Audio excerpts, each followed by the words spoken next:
Hello guys, and this is the Russian Genius, and in this video I'm gonna be talking about how do you open a deck of cards and how do you keep them clean.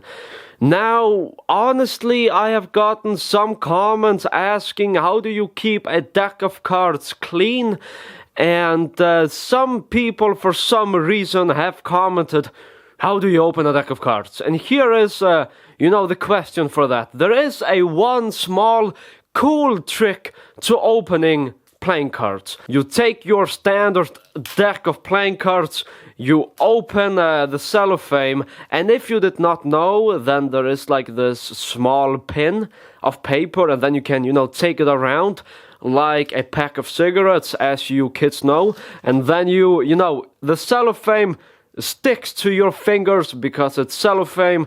And here's what you're going to do. Magicians, they normally open the sticker by using a playing card. But what if you don't have a playing card? What can you do? Can you take a knife? Yes, you can. There is this one small trick to opening it, which I learned from David Williamson. I don't know if I can do it, but the trick looks like this. You hold the deck in the mechanic's grip just like this, and then you're going to do this. If I can do it right now.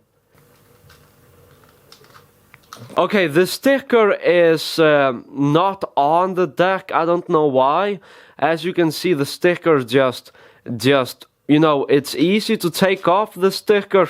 So this didn't work as I expected, but that's how you open a deck. If you don't want to do this finger mushing, then just take another playing card or a knife or your finger and then cut it open. How do you keep the cards clean? That's actually a good question, right?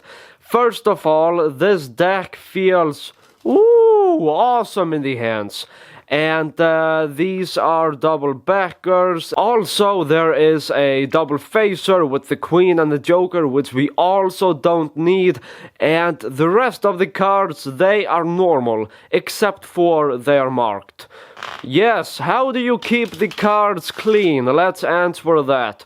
First of all, remember to wash your hands. If you're going to use playing cards, then your hands need to be clean as And also, if you live in a warm country, then the playing cards, they will get bent sometimes.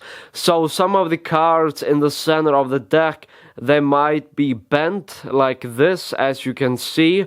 So that's one of the things to remember. If you live in a warm country, then don't place the deck outside. Just keep it inside, somewhere where it's cool, right?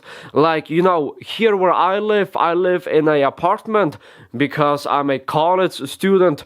And it's really cool in this apartment because it's mine, alright? Also, if you live in a place where it's very cold, then I think it's perfect because the cards, nothing happens with the cards if it's cold. Only when it's warm, then the cards, they start to get bended quite often, if you know what I mean, I think. Also, sometimes the cards, they may have, like a crimp.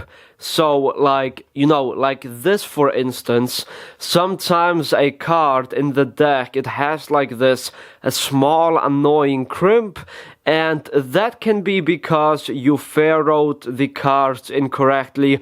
So a good tip is to learn to furrow correctly so you don't get all these crimps. And also sometimes when you drop cards on the floor, then the cards, they will also get this crimp, which is a little bit smaller. Usually if you drop a card on the floor, then you get like this type of corner. So that's just something that you should not do. Don't drop the cards on the floor. Also, if you throw with playing cards, then you will also get this crimped corner, which you should not get.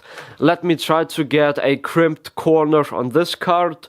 So just like that. And now the corner, I think it should be a little bit crimped somewhere. As you can see, there is this slight gap in the center. Yo, right there. There, the card, the corner is crimped, which you probably could see or not, I don't know. But that's also one of the tips. Don't drop the cards. I know if you're doing flourishes, then you will drop this bastard on the ground. And if you drop the cards on the ground, then the whole deck will get ruined. Also, don't bend the cards too much. A lot of people, when they start learning Magic, then they are doing, you know, stuff like this and riffle shuffles, and doing riffle shuffles and a waterfall flourish, or even doing the anti-pharaoh.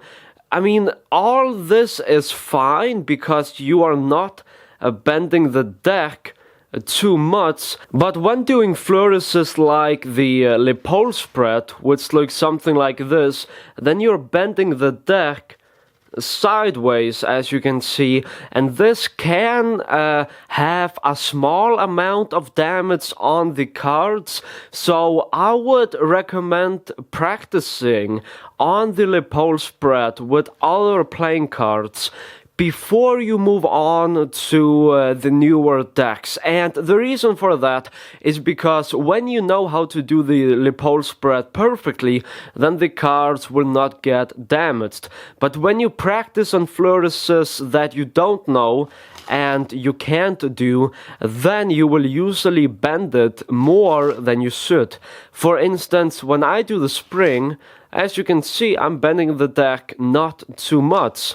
And when other people, they practice the spring, then they normally bend the cards too much.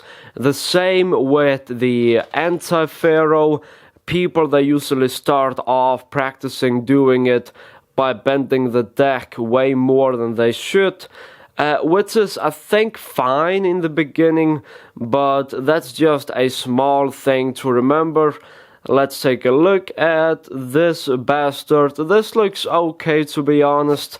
That looks fine. Anyways, that's all that I wanted to say. Thank you guys really much for watching, and I am still uploading one video every single day in December, which is quite challenging because I have a 35-hour homework that I need to do for next week, and that's kind of pissing me off. But anyways, thank you for watching. I really hope that you enjoy my video, because this is not a tutorial, or maybe it is a tutorial because I taught you how to open the flap with one hand, and this deck, the flap on this deck, is way too easy to get off, or that's at least what I think. So anyways, thank you for watching. Make sure to like and comment and subscribe, and I will see you guys in my next video.